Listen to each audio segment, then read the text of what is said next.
먼저 토니 양님께서 주신 질문입니다.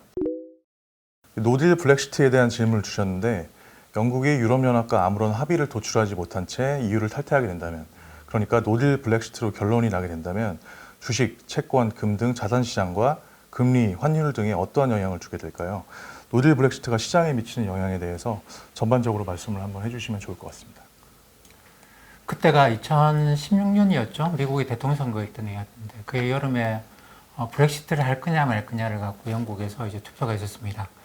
근데 저도 그때 이제 뭐 영국에서 개표 투표가 마감될 때까지 밤늦게까지 지켜봤는데, 그 사람들은 당연히 이게 그 투표를 할 때, 그러니까 이게 영국의 날씨가 굉장히 좀 안 좋았어요. 비도 많이 오고 해서.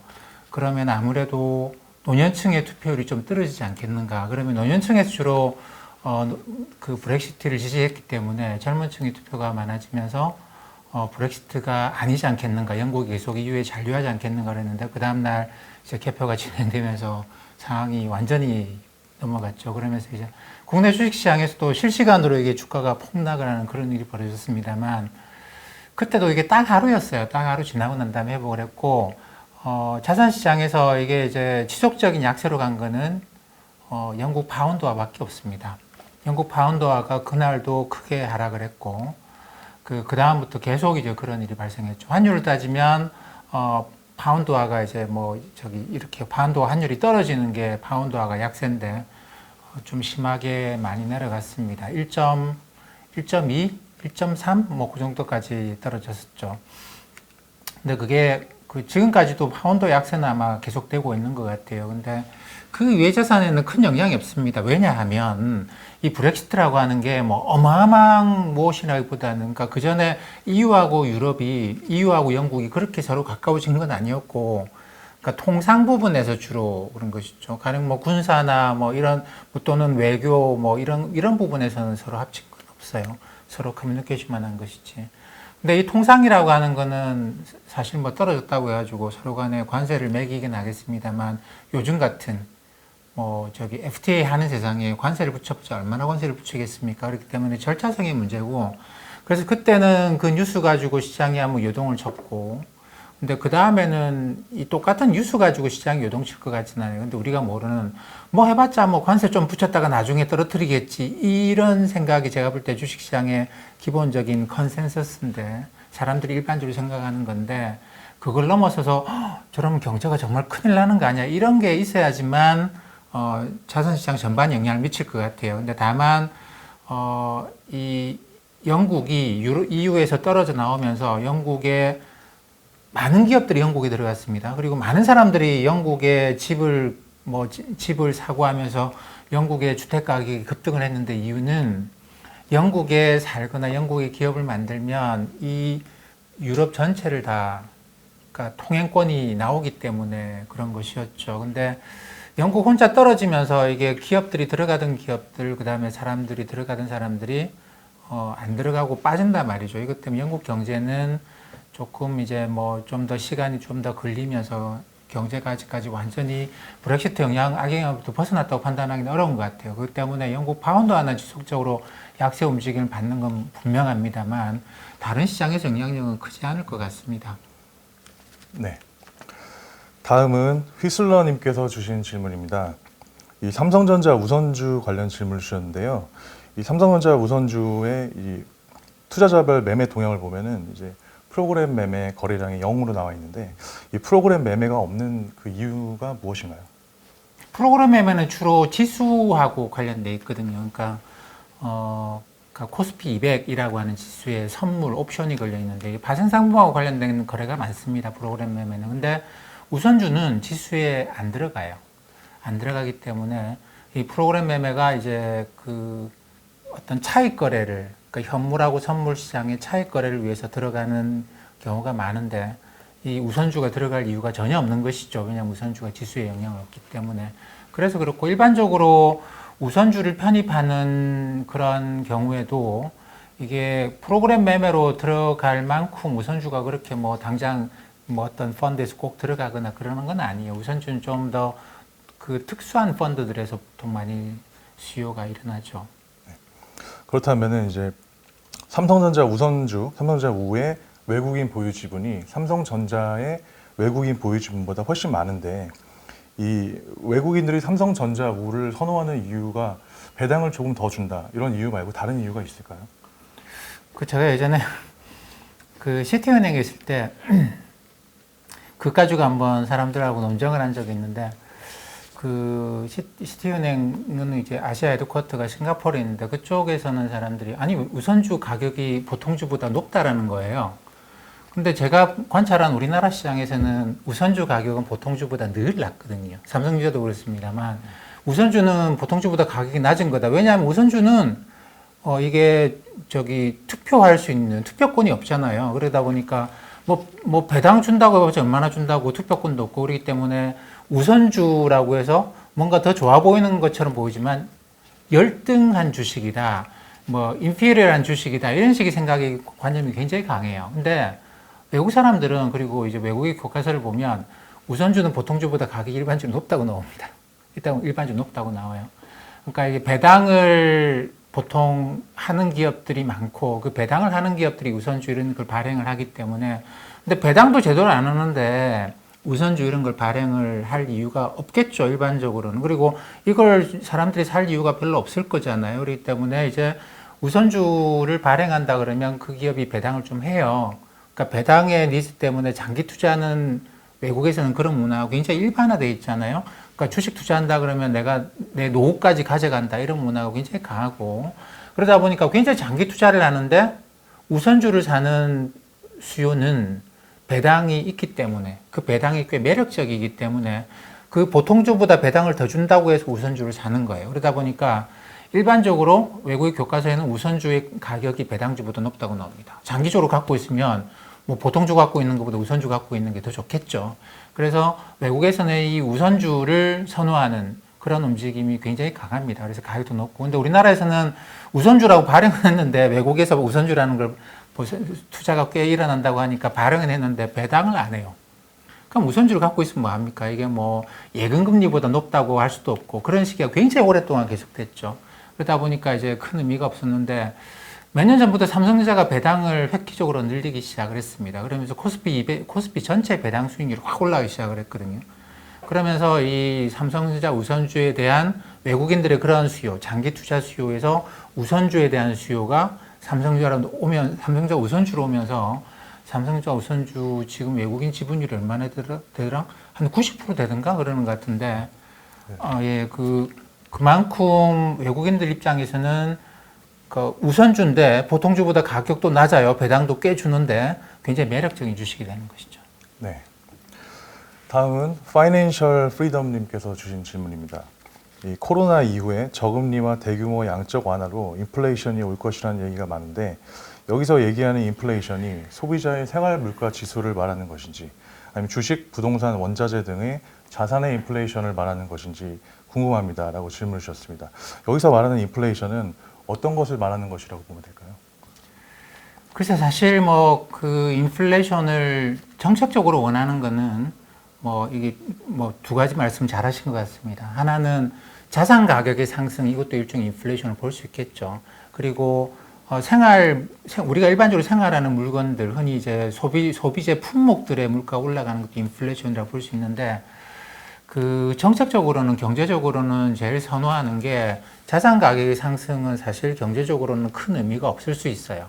물론 웰스 이펙트라고 해서 자산 가격이 올라가면 사람들이 소비를 늘린다는 거 있습니다만 요 소비재 품목의 물가가 아주 많이는 아니고 적당하게 올라가주면 그러면 여기는 주로 이제 저소득층의 생계와 연결되어 있거든요. 가령 식당이 그러니까 우리가 보통 이제 점심 먹고 하는 저녁 먹고 하는 보통 10,000원 위아래 그런 보통 자영업자들 하는 식당이 여기서 가격이 그 식품 가격이 그 음식 가격이 조금씩 올라간다고 한다면 가령 매년 한 5%씩 올라간다고 치죠. 이렇게 되면 자영업 하시는 분들도 좋고 여기서 이제 알바 고용에도 알바비 주기도 좋고 이러지 않겠습니까? 그렇기 때문에 이런 물가는 우리 일반적으로 어느 사회든 저소득층과 관련된 부분이에요. 그래서 이쪽에 우리가 흔히 말하는 소비재 물가가 인플레이션이 발생하면 저소득층의 생활이 좀 나아지는 그런 효과가 있겠죠. 근데 어쨌든 지난 2000년 이후로 IT 버블 붕괴된 이후로 미국의 그린스펀, 그다음에 버냉키, 옐렌, 그리고 지금 파월 모두 다 사실 이 소비자 물가를 어느 정도 올리는 걸 원했습니다. 2%, 3% 정도까지.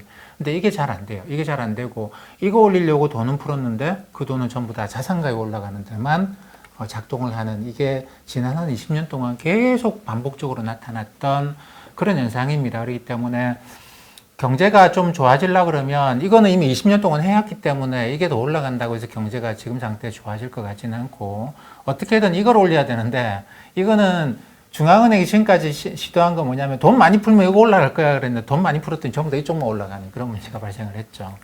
근데 지금 상태에서 이걸 어떻게 올릴 수 있겠는가? 중앙은행이 올릴 수 있는 건 아닙니다. 이건 분명히 중앙은행이 올릴 수 있는 건 아니에요.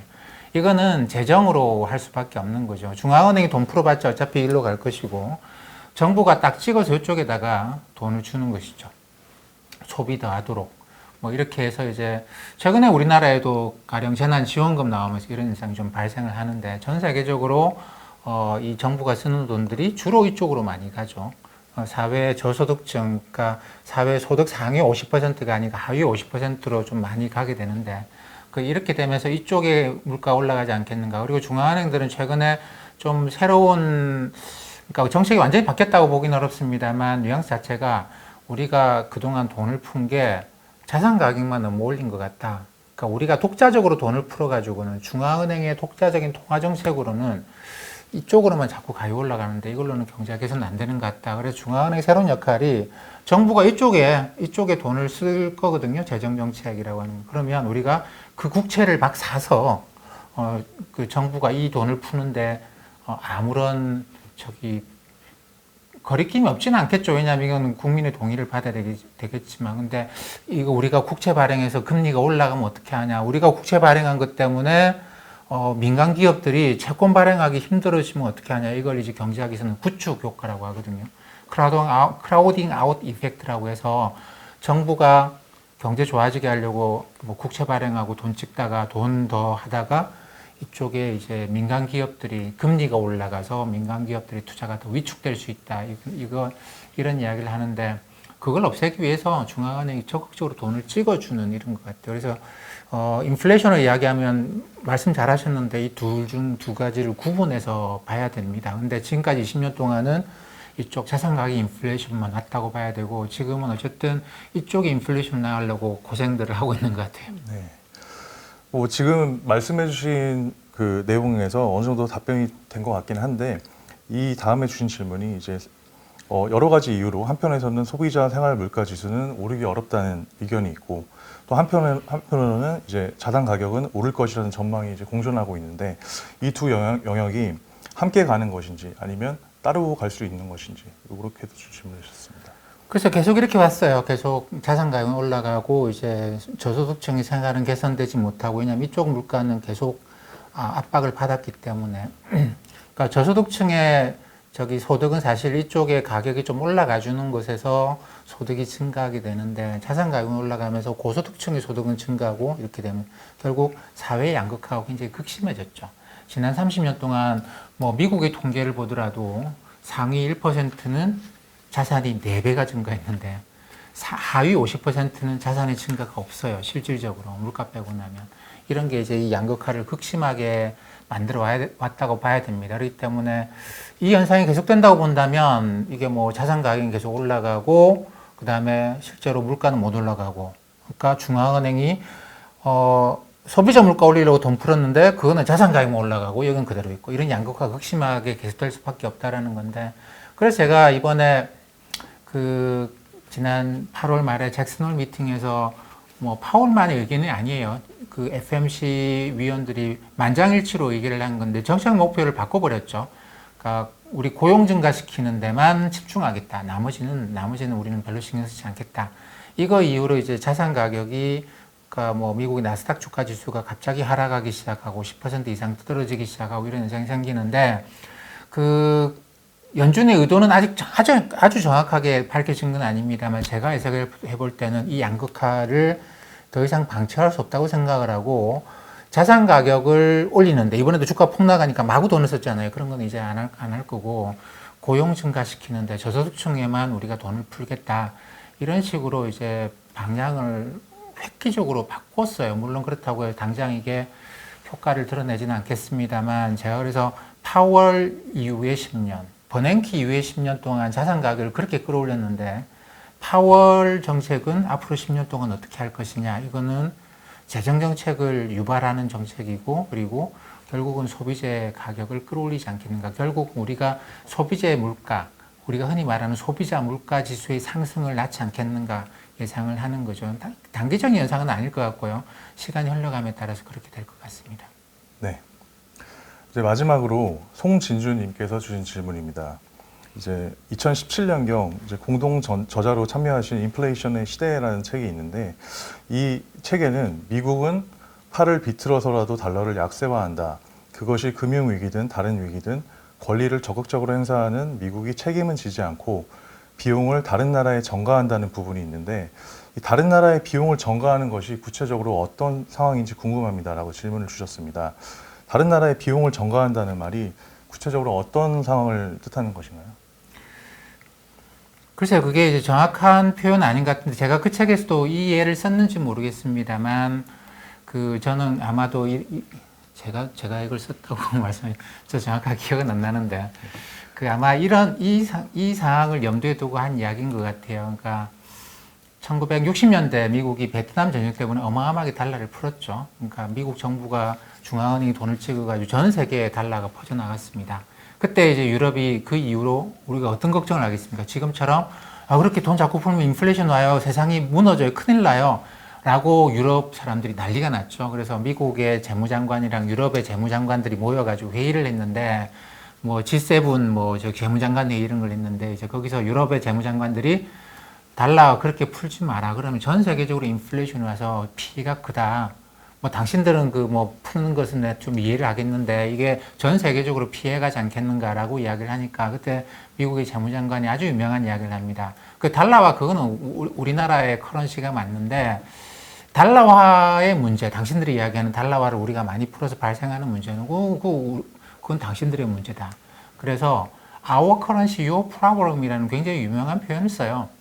이게 뭐냐면 우리가 달러를 풀어서 우리는 국내 이유 때문에 달러를 푸는 거고 우리 이유 때문에 달러를 푸는 건데 그것 때문에 만약에 인플레이션이 발생한다는 달러 문제가 있다고 한다면 그거는 당신들이 긴축하면 되는 거 아니냐. 그걸 왜 우리 보고 당신들이 인플레이션이 발생하는 건데 왜 우리 보고 달러를 걷어들이라고 이야기하느냐. 이런 부분이에요. 그러니까 좋은 건 다 가져가고 나쁜 거는 넘기고 이런 표현보다는 달러화가 그런 기축통화이기 때문에 미국의 정책에 의해서 달러는 풀릴 수도 있고 안 풀릴 수도 있죠. 그거는 한국 원화도 마찬가지예요. 근데 한국 원화는 한국 안에서만 그러는데 미국 달러는 기축통화이기 때문에 전 세계에 영향을 미치는 거거든요. 근데 그 전 세계에 영향을 미친다라는 것 때문에 미국이 달러화 정책을 바꿔야 되느냐? 그건 아니다라는 게 미국의 생각이라는 겁니다. 그 달러화 때문에 생기는 문제는 그건 각국이 알아서 해결하라. 이런 부분 때문에 미국은 좀 자유롭죠. 기축통화국은 그런 자유로움이 있고 기축통화국이 아닌 나라들은 기축통화국이 만든 여러 가지 문제를 자국의 어떤 정책으로 이게 상쇄해야 될 일도 발생한다라는 겁니다. 그런 의미지. 미국이 일방주의라고 표현하기는 어려워요. 그거는 기축통화의 문제입니다. 네. 네, 오늘도 좋은 말씀 감사드립니다. 네, 감사합니다.